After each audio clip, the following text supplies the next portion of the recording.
আসলে কি জানেন, সুফি সম্রাট জাহানবাগী আপনাকে সালাম দিছে।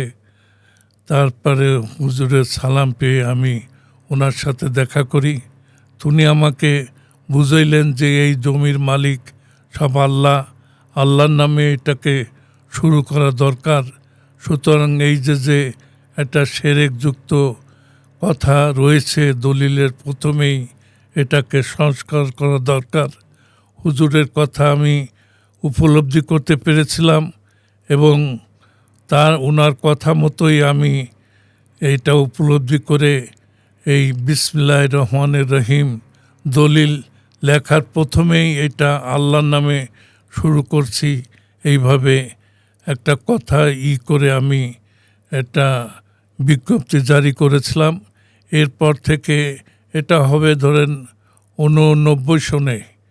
এই 89 সনের পর থেকে এই এখন বর্তমানে হাজার হাজার লক্ষ লক্ষ দলিলের প্রথমেই এখন লেখা হয় পরম করুণাময়ের নামে শুরু করছি বা বিসমিল্লাহির রহমানির রহিম এটা বলে শুরু করছি।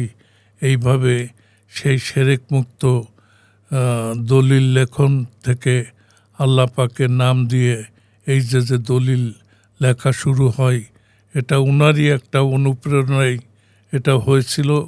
আল্লাহ পাক আমার মাধ্যমে করেছিলেন, কিন্তু এটার ধারক বাহক অনুপ্রেরণা ওনার থেকে এসেছিল।